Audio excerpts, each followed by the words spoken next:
Dragi gledatelji, vraćamo se u studio televizije Zapad u emisiju Jutro na Zapadu. Sa nama je naša doktorica Venera Zaharijev-Španiček, naša pedijatrica Zaprešićkog kraja. Dobro nam došli. Dobrodošla i vama. Evo danas smo se sastali kako bismo pričali o zaštiti kože od sunca. Prvenstveno zaštiti kože beba. Pa eto, što možete reći? Koje su neke najvažnije preporuke za zaštitu kože od sunca kod beba? Pa evo sad moramo reći da je krenulo razdoblje toplije vrijeme i u pravilu već sad imamo dosta upita što od roditelja, što od odraslih, kako se zaštititi primjereno, kako primjereno nanijeti kremu sa zaštitnim faktorom.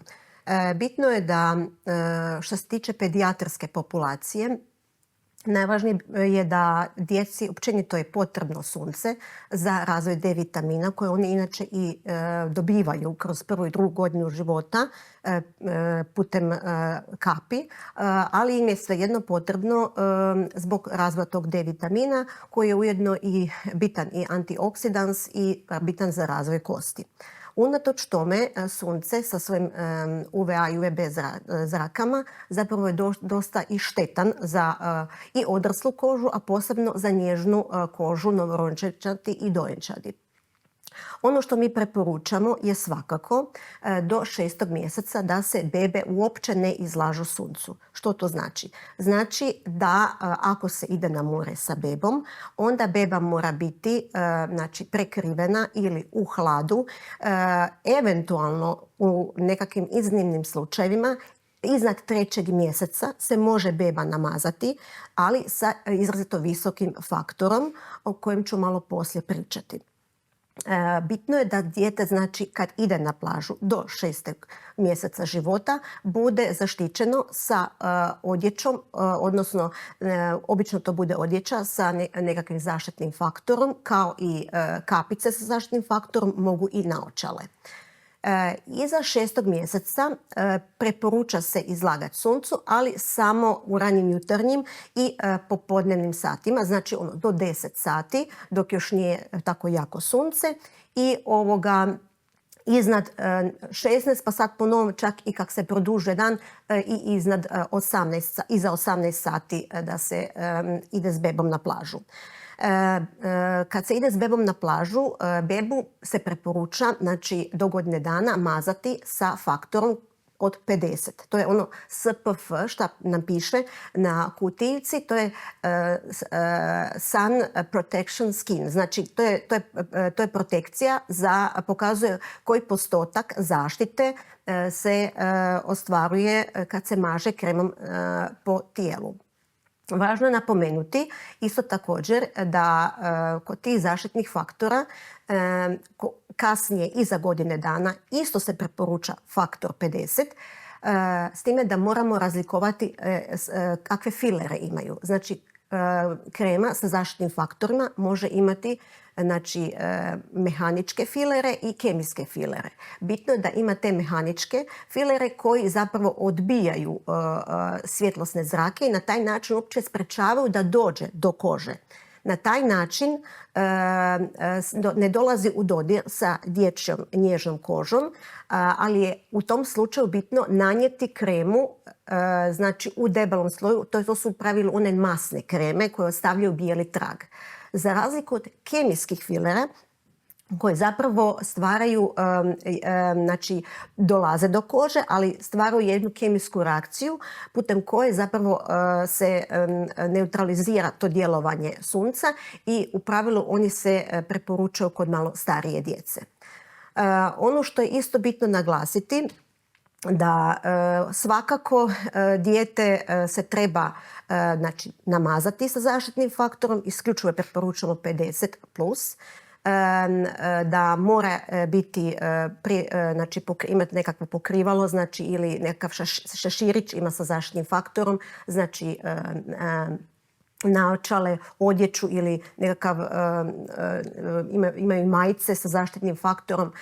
upravo zbog te štetnosti sunčanih svjetlosnih zraka. Spominjali ste ranije i kreme za sunčanje, SPF vrijednosti, pa kako odabrati pravi SPF za djecu, rekli ste mehanički, a kako odabrati pravi SPF za odrasle? Jer imamo 15+, 20+, koji tip kože, recimo imamo tamniju kožu, svjetliju kožu, što se nekome preporuča što se tiče SPF krema i koliko tu utječu kreme ako mi smo izloženi suncu tipa cijeli dan, jer se ipak trebamo i paziti u koje vrijeme i odrasli idu se izlagati suncu. Naravno, kao što sam rekla, djeci se isključivo preporuča 50 faktor, odrasli ovisno o tipu kože.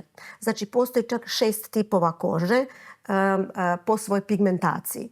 To znači da oni koji su najsvjetlije puti, oni 50+. Ovi srednje negdje puti između 30 i 20 faktor, pa može i do 15, a tamno puti ljudi mogu i 10 faktor. Svakako, neovisno o tome koliko su ljudi izloženi suncu i koliko su potamnili, oni bi svejedno trebali svakih 2 sata ili nakon kupanja ili brisanja nanijeti određeni faktor prikladan svojoj koži. A je li potrebno nanositi faktor i kada smo u zatvorenom prostoru, odnosno i u hladu, ili samo kada smo izloženi suncu direktno? U zatvorenom prostoru nije potrebno nanositi kreme sa zaštitnim faktorom jer tu sunca nema. I nema potrebe dječju kožu mazati zaštitnim faktorom, eventualno nekakvim hidrantnim kremama. Znači, kad je dijete na moru, kad je u kući i u apartmanu. Prilikom izlaska, čim izlazi van, bez obzira ide u hlad ili ide znači, na sunce, odmah se mora nanijeti krema, obzirom da kroz bilo kakve, znači, sunce ima svoje puteve kako doći do kože. Ajde i da dođe do toga da se dobiju opekline, neko pocrveni. Koje su onda nekakve mjere koje se moraju poduzimati kada se to već dogodi? Pa gledajte, djeca najčešće kad su izložena suncu, sad kad kreće tamo posebno 7. i 8. mjesec, znamo imati djecu sa opeklinama, zato što djeca se zaigraju u pličaku, ne znam, roditelj zaspi ili tako, pa jednostavno ima tih nekih situacija kad naprosto dijete malo se, kako bi rekla, duže ostane na suncu, a da nije zaštićeno.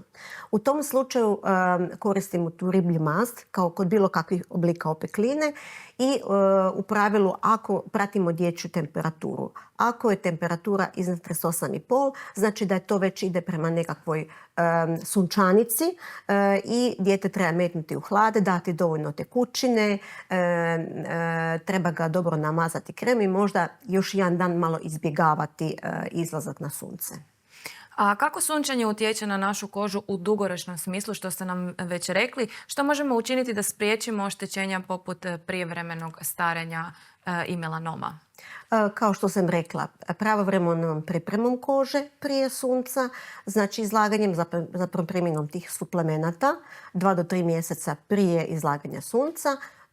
Isto tako kod izlaganja sunca mazanjem kremom 20 minuta prije izlaska na sunce faktorom i izlaganje što manje